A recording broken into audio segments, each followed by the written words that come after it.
my next guy is this one guy that I actually really, really like. He was kind of weird, but I really like him.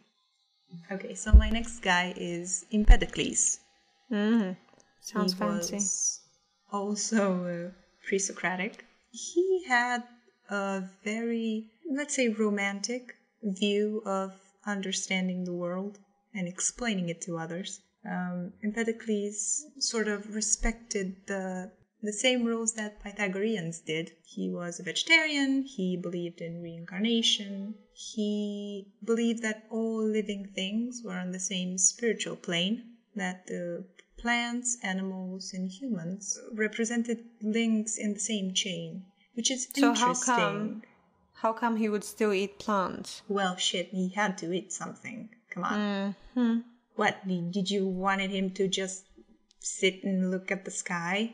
No, but then you can't say that, oh yeah, plants are on the same level as me, but let me just commit murder. No, I think the point he was trying to make is he didn't necessarily believe that the human is that much superior. Yeah. You know, we're just...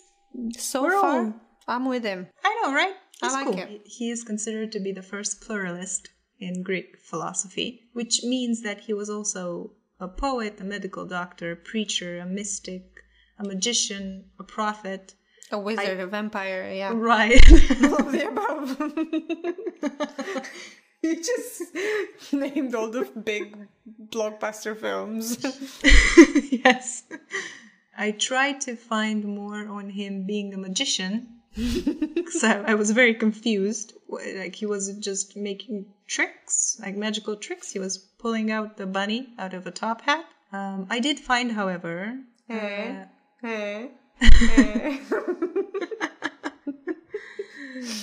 his mysticism beliefs, which was more cosmology.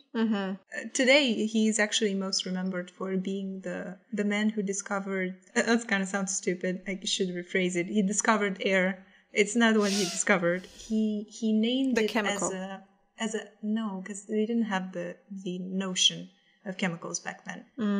But he's the first one who named air as a separate substance. Because if you think of it, you don't necessarily see it. No, yeah. So how would you come up? Because they had the elements, water, fire.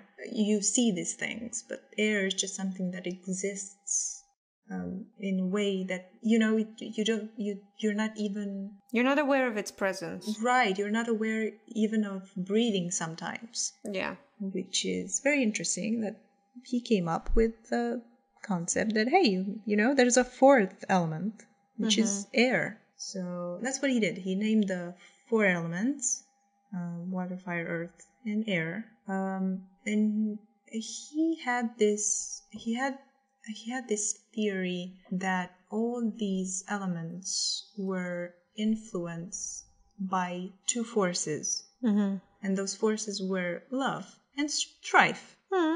I like him. Strife or hatred.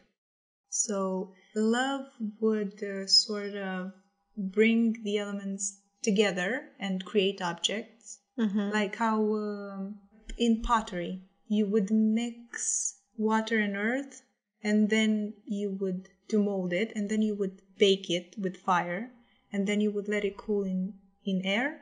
Yeah, so each component had its right, role. Because they were elements of which everything was created, even people to a certain degree. You know, blood, they would see it as a liquid, so it was water. I'm pretty sure even metal, you know, because you melt it to make weapons and everything. So metal was considered a liquid, so water. So all these things would be brought together by love. Yeah. So if love would bring the elements together, then strife was responsible for keeping them apart. And these forces obviously would influence people as well. Love brings people together and strife keeps them apart. Yeah, I like it. It's very simple and innocent. I don't know, it's very clear and straight to the point. And sort of, I mentioned earlier that it was romantic, but... Romantic, yeah. I genuinely thought of it as very poetic. Yeah. Because he would have certain poems that he would write, and he would dedicate his poems to the muses, the Greek goddesses of poetic inspiration, that they were deities of song, dance, memory, something else. I feel like his way of explaining the world is how you would explain it to a child. Yeah, that's a good point. So it's like, oh yeah, we have all these elements, and you have love and fire and love and hate, and then you can either make something or break something. It's kind of cute. It is. Yeah, it actually is cute. And it would work as a pretty good explanation for a very young child today. Like if you have a toddler, he asks all these weird questions, and you don't want to get it into, let me tell you how something is formed, where babies come from. It would be a very easy explanation. And, we have love and we have hate. Yeah, I like him, yeah. So far, he gets my points. Okay, so now that you like him... Oh no, don't ruin it. Please don't. He was a little unusual. And for starters... he had a killer fashion sense. Oh, that's fine. Style. Yeah. That's fine. I thought he did something much more horrible. No, he wasn't a dick. Well, not as far as I know. He was just weird. He did believe he was a god. Oh, God. Okay. Which I believe that sort of came from the same place where Pythagoras came up with his ideas of, hey, I can explain all this shit with my numbers, so I must be a god. Yeah. So, okay, so let me tell you how this guy would dress day to day. Oh, no. He came up from money. He would wear a purple robe, a golden belt, and bronze shoes. And he would also have this weird thing on his head. Mm-hmm. So his point was that he actually wanted to attract attention. Mm-hmm. He was sort of an walking advertisement. Oh, is it because people would see him and then they would be like, hey, why are you dressed like this? And then he would start preaching. Exactly. Smart. So, and he thought he was a god, but the good news was that you can also be a god. Oh, God. If you did whatever he preached. Well, it was sort of that whole love and strife thing, and you would have to obtain from certain things to reach the stature of God. Because I think he believed that every person was a god at one point, but due to... Reincarnation? No, due to doing bad shit, they sort of... So the cure for that was to do good shit. Because that's also the reincarnation thing. Because the idea of reincarnation, you don't want to be reincarnated. Because that would mean a cycle that can never be broken. You would live your lives over and over and over again. And the only way to break that cycle would be to live a life of thought and to withhold from certain things, like eating meat, for example. Wouldn't it make more sense that if you didn't want to keep being reincarnated, to sin more? Or is it because you sin more, because you live a life of sin, that you will get reincarnated, so you get to live another life and do better? Well, not necessarily, because yes, you do get a second chance, which is nice. But I'm pretty sure you can only break that cycle by being human which is not necessarily a guarantee that you will be human in your next life.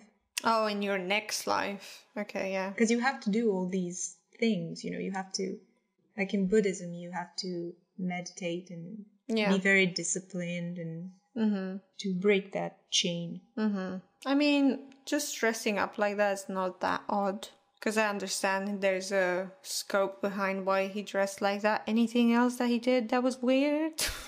Well, the weirdest thing that he did was because he thought he was a god, which apparently wasn't that unusual at the time. In order to prove that he was a god, he jumped into Mount Etna, which at the time was an active volcano. Yeah. So he jumped into the volcano. And he died? Well, do you really think he was a god? No. Pretty sure he died. No one found him? He jumped into the volcano. Who would go to look for him? I don't know. Maybe they could look down and see. If he died. Oh, wow. Why do they all have such weird deaths? Someone died because they didn't want to walk through a field of beans and they got beaten to death. Someone just jumped into a volcano to prove that they're God. What's the next guy gonna do? I'm also Find out. I'm very confused on what he was supposed to prove.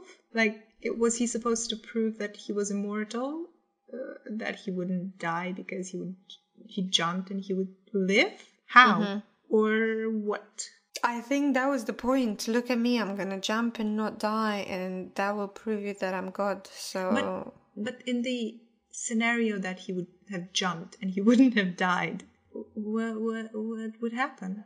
People would believe him. No one jumps into a volcano and survives. But he would still be in the volcano. Like, did the people that came up with him to the volcano when he jumped, did they wait for him to come back? He probably said, "Witness me rise back," so he would like fly. He would just like, the volcano would just push him back up. Because if he's God and if he's like in touch with nature would support him back. Well, that's kind of shitty, because if the volcano would just spit him out, wouldn't he hurt the people that weren't gods? I don't think he thought of that much. He didn't think that much further. He was, okay, so listen to me, guys. I'm gonna jump and it's gonna be fun. You just watch. Yeah. Too bad there were no like phones so they can take pictures and... Yeah, now you would find him on YouTube. Look at this fucking idiot jumping into a volcano. How old were they both when they died? Were they pretty old? I think so. I think Pythagoras was older. Like, he was at a senior age. I don't know. I sort of think that he knew he would die. Yeah. So he's like, might as well go out and on my terms. Yeah, because maybe... he knew he would die, so he sort of, go out in a blaze of glory. Yeah. To live the people that would witness it with sort of this impression.